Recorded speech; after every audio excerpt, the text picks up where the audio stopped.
Tudo bom, pessoal? Como é que vocês estão? Voltando aqui para gravar mais um vídeo. É um assunto um pouco polêmico, tá? Que é sobre consórcio. Eu tenho visto alguns casos aqui dentro do escritório, tanto de clientes que chegam para consultoria com vários imóveis, né, em busca de criar uma holding, de fazer uma organização patrimonial. E eu vejo que tem vários imóveis adquiridos via consórcio. Ah, eu tenho trabalhado buscando entender a fundo, né? Apesar de que eu já sou convicto de que faz sentido em algum cenário, mas eu quero modelar isso e trazer mais transparência e em que situação faz sentido você ter um consórcio, né? O que é que você pode esperar, quais são as expectativas, expectativa de retorno, de contemplação, quanto é que você vai precisar dar de lance, quanto é que custa a taxa de administração, enfim. Então eu trouxe aqui um modelo, né, que eu passei a semana passada construindo, ah, para poder buscar entender a fundo mesmo, né? A intenção aqui é entender e aprender junto com vocês. Vamos lá, eu fiz uma simulação aqui que é bem real e é bem comum chegar no escritório, tá? Quando o investidor chega e nós vamos desenhar o planejamento financeiro dele, de investimento, ele diz, eu quero adquirir um imóvel de 600 mil, às vezes de 1 milhão, eu tenho um terreno que eu posso vender lá na frente, ou já tenho um dinheiro investido, né? Será que eu financio? Será que eu dou de entrada? Ou será que eu faço um consórcio?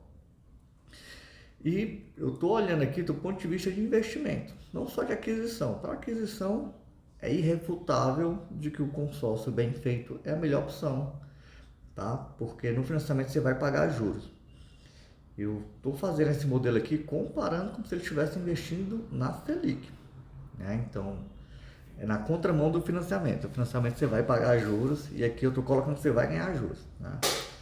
Mas vamos lá, é muito comum. O cara chega, eu tenho 330 mil, eu queria uma carta de 600 mil. Eu joguei uma taxa de administração aqui até alta. Eu estava olhando aqui, pesquisando. Fica em torno de 22%, tem de 16%, enfim. Mas eu estou sendo muito conservador em todas as projeções que eu faço. Quem me conhece, quem é cliente da consultoria sabe disso. Que eu prefiro ter os dois pés no chão, né? Funciona como uma margem de segurança. Então estou jogando 25% que é a taxa de administração alta. E é muito legal, né, fazendo um parênteses aqui, é que com o modelo eu consigo entender, cara, se for 20% muda muito? Vocês vão ver que não. Né? O investidor, enfim, se amarra muito, se apega muito à taxa, não, um é 22, o outro é 16, um título rende 108% de CDI, o outro 106%. Não é isso que vai mudar. Tá? Mas vamos lá. O cara pegou 600 mil, uma carta de crédito, ele vai ter que pagar 750, porque ele tem que pagar 25% a mais de taxa de administração, o que corresponde a 150 mil. Coloquei um prazo de 240 meses e aqui, quanto maior o prazo, melhor, né? Porque você vai pagar 150 mil. Se eu colocar um prazo de 10 meses, eu vou ter que pagar 150 mil a mais em 10 meses. Não faz sentido. Então, você tem que analisar uma carta nesse cenário, para esse objetivo, com vencimento, né? com as parcelas mais longas, um prazo mais longo. Simulei a contemplação no 18º mês, dando um lance de 52% do valor da carta corrigida pelo INCC. Né? Muita gente fala, mas o consórcio reajusta e não sei o que, mas o valor do crédito também reajusta e isso é legal, tá? Isso não é ruim não, eu vou demonstrar para vocês na prática. E aí vamos lá, existe uma possibilidade de parcela reduzida até o momento da contemplação. Então, eu coloquei nesse cenário que é muito factível. O cara vai pagar apenas 40% do valor da parcela até o dia que ele for contemplado. Isso é muito bom, né? Por mais que talvez eu pague uma taxa de administração mais alta aqui, e aí de novo, parênteses, é legal esse modelo para a gente buscar entender, né? Vou mostrar já já o resumo, vai ter número por número, percentual, tudo direitinho. Mas aí na parcela reduzida eu poupo meu dinheiro hoje, eu consigo investi-lo e lá na frente dar um lance, né? Isso é muito interessante. Após eu contemplar a carta pelo lance, o que eu deixei de pagar, eu terei que pagar para frente. Não existe almoço grátis, tá? Mas o fato é, quando eu dou um lance, eu abato o meu saldo devedor e a parcela passa a ser menor. Vou demonstrar na prática também. A carta, tanto a carta de crédito, né, o saldo devedor reajusta pelo IPCA ou pelo INCC. Então o valor da parcela, né, claramente falando aqui, reajusta pelo INCC a cada 12 meses. E eu pesquisei qual foi o INCC médio dos últimos 12, aliás, dos últimos 10 anos. Entrou pandemia nessa bagunça, esse número está muito alto. Mas vamos trabalhar com eles, sem bronca alguma. A inflação, 6% ao ano também nos últimos 10 anos. Por que eu coloquei a inflação? Porque eu vou atualizar o valor do imóvel, pelo menos pela inflação, para a gente entender isso, né?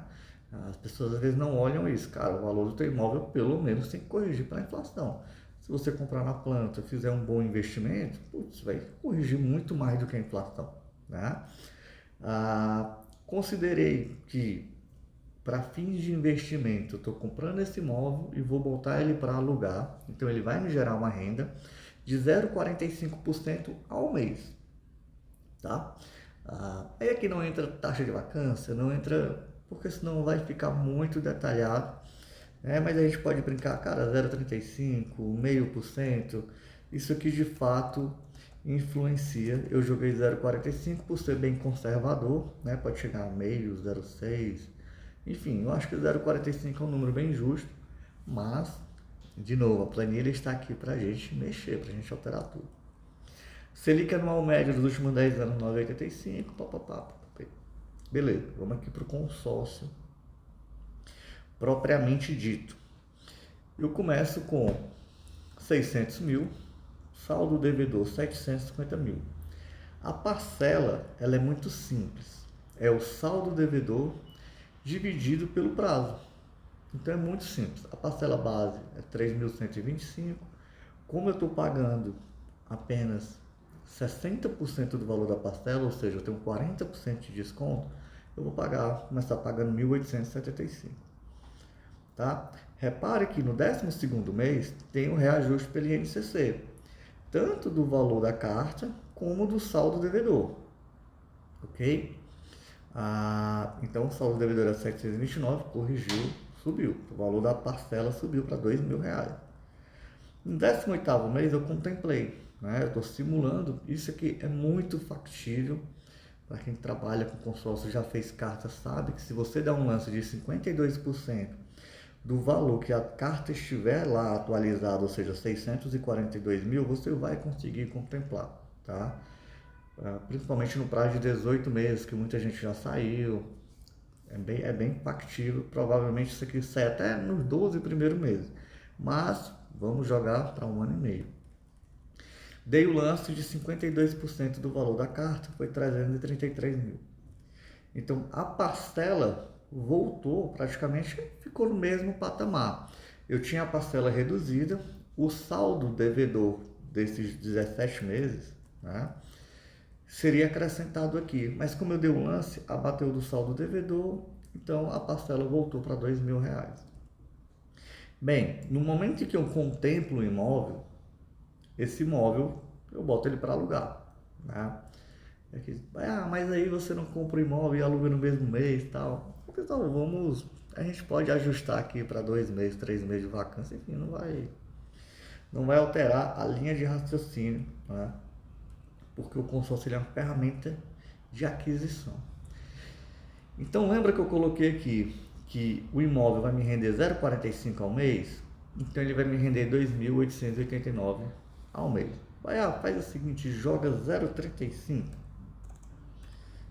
Vamos ser mais conservador, então ele vai me render 2.247 líquido, né, ao mês. Tá. Aí eu venho aqui para o caixa.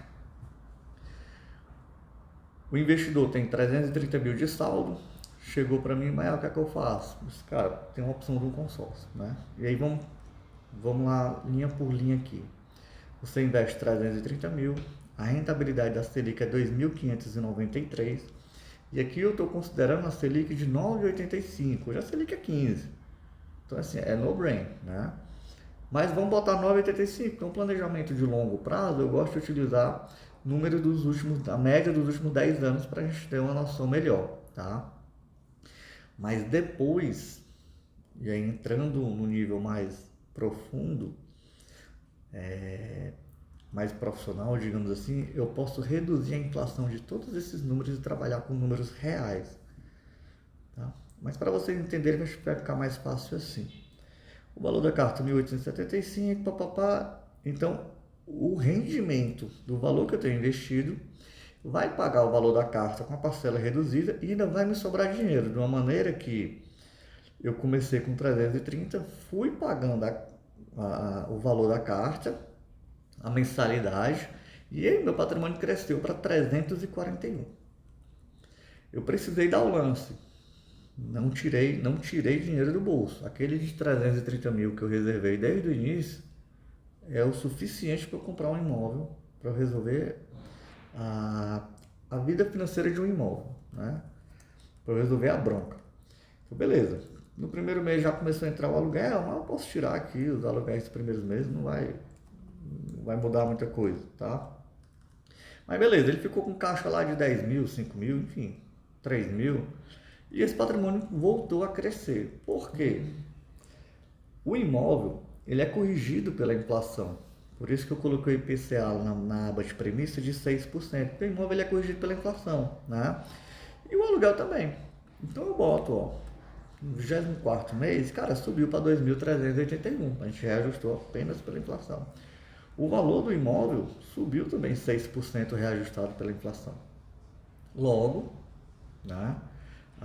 O meu aluguel sobe, o valor da minha carta sobe, mas o valor do aluguel nesse cenário aqui continua sendo mais favorável do que o valor da carta. Então entende que eu tinha 330 mil, vamos até o momento aqui, pronto, eu precisei de 341.700, 330 mil, 350 mil, isso também não dá muita coisa. Eu precisei desse valor para ter um imóvel, ter um patrimônio lá, se pagando, tá? Isso que é legal, é interessante do consórcio, né? E aí, vida que segue. Resolvi, papapá, então, meu patrimônio financeiro foi me sobrando mais dinheiro, né? Então, eu terminei lá o consórcio, o patrimônio passou a ser 100% meu, líquido, né? Porque no início, entendam, eu tentei fazer esse gráfico, mas não consegui. O consórcio é assim, cara, o patrimônio é aqui, né? E todinho ele praticamente é dívida. Com 5 anos, 25% é meu, o resto é dívida. Com 10 anos, meio a meio. Com 15 anos, 75% passa a ser meu e 25% passa a ser dívida. E com 20 anos, que é o prazo aqui do consórcio, o patrimônio passa a ser todo meu, né? E ele vai se pagando. Isso aqui é bem factível, é bem real, bem pé no chão, tá? Mas vamos para o resumo, né? Eu desembolsei 330, que é o que eu tinha lá desde o início. O valor final do imóvel, ele reajustando pela inflação, terminou a 2 milhões. Eu tive 187 mil na conta do banco, porque foi sobrando o valor dos aluguéis. Isso aqui você pode utilizar para fazer reforma, enfim, né? Então, meu patrimônio final foi de 2.130.336,10. Eu tive um resultado líquido de 1.800.000, né? Se eu tivesse investido na Selic, é isso que eu estou falando, ponto de vista de investimento. Se for para moradia, como você entende, é no brain, né? Mas do ponto de investimento, cara, vale a pena? Nesse cenário, ao meu ver, por não precisar se descapitalizar, ainda assim compensa que ele tenha praticamente empatado, né? Como se eu tivesse pego 330 mil e colocado na Selic. O grande ponto entra aqui na rentabilidade. Cara, 0,35 também é muito baixo. Vamos supor, e o imóvel corrigir pela inflação também. Cara, vamos supor que o imóvel corrija 8%, 2% acima da inflação. Aí o retorno já muda de forma absurda. Então, o que eu trago aqui para vocês, o que eu quero passar de mensagem é, cara, consórcio não é a oitava maravilha do mundo, né? Existe risco, mas é algo que, se bem planejado, bem encaixado, vai, cara, eu quero subir uma casa porque eu vou construir, eu vou vender essa casa, eu vou ter uma valorização no patrimônio da casa, então meu retorno vai ser muito maior. Eu não vou ganhar apenas a inflação nessa casa, eu vou ganhar a inflação mais 30% nessa casa. É absurdo o retorno, tá? Eu vou construir kitnets que tem um retorno maior, vou botar de 0,45, então você já alavanca 30% do patrimônio, né? Então, assim, é vantajoso? É, né? E vamos entrar aqui no nível um pouco mais profissional. Vamos trazer apenas retornos reais, porque, pô, 567 mil daqui 240 meses eu não sei quanto é, né? Quanto será, o que é que valerá isso. Então eu vou reduzir 1% de cada coisa. INCC, ou vou reduzir 6% de cada premissa, né? INCC 1%, que é 7, é 1% acima de 6. IPCA, o valor do imóvel não vai corrigir, o aluguel tem que ter. A inflação, ó, a Selic 3,85, né? Não, 4,85. Não, 3,85. 3,85. Beleza, fechou. Então lá na frente eu vou ter 140 mil reais a mais, o que representa 140 mil hoje, desde que eu investi 330. Então, esses são números reais, são números que não são atualizados pela inflação, né? Então, são números além da inflação, na verdade. Então, teria um retorno de quase 40% a mais, né? Aqui 155%, aqui 112%. Porque, na verdade, isso aqui é para ser... a gente pode botar, cara, eu tive um retorno de 137% do CDI e um retorno sobre o investimento de 42%, né, a mais, por ter utilizado essa ferramenta, esse consórcio, né, essa forma de alavancagem. Então, assim, é a oitava maravilha do mundo? Não, mas faz super sentido quando se usa com um bom planejamento, né? E nesse lado aqui, sem querer prolongar demais o vídeo, que eu acho que já passou de 5 minutos, né? Existem algumas pessoas, algumas empresas que fazem consórcio do valor muito alto, tá? E logo de entrada, vamos botar aqui 20%, e logo de entrada eles dão um lance ali de 70%. E por que compensa ainda para a empresa, né? Vamos fazer o seguinte, vamos fazer aqui, ó. Vamos ajustar aqui. O valor da carta 5 milhões. E o cara dá um lance de 70%. Ele contempla no terceiro mês. Obviamente ele vai precisar de um caixa maior, né? Mas por que compensa? Porque ele vai pagar a taxa de juros de 2% ao ano, INCC mais 2, 9%, que é a Selic média, porque é muito barato para conseguir um empréstimo ao custo de uma Selic, né? Normalmente é Selic mais 5, mais 10, mas ele precisaria aqui de um caixa de mais 3 milhões e 200, né? Eu precisaria de 3 milhões e 530 mil. Ele consegue se alavancar. Ele consegue botar um dinheirinho no bolso aí, 2 milhões e 400 mil a mais, sem precisar passar para análise de banco, né? Sem consumir a possibilidade de crédito dele. Então, por isso que eu estou buscando entender, poxa, eu consegui a taxa de administração de 20%. E o retorno do cara acaba sendo maior do que na Selic. Aí, obviamente, quando a empresa faz isso, ela investe numa frota, ela investe no que tem um retorno muito maior. Aí é absurdo, entendeu? Aí o retorno é absurdo, aí vai para 35 milhões, né? Tá, então é legal essa planilha, dá pra gente brincar bastante, buscar entender, é, moldar ela para necessidade de cada investidor, tá bom? Mas é isso, pessoal. Um grande abraço para vocês, boas festas.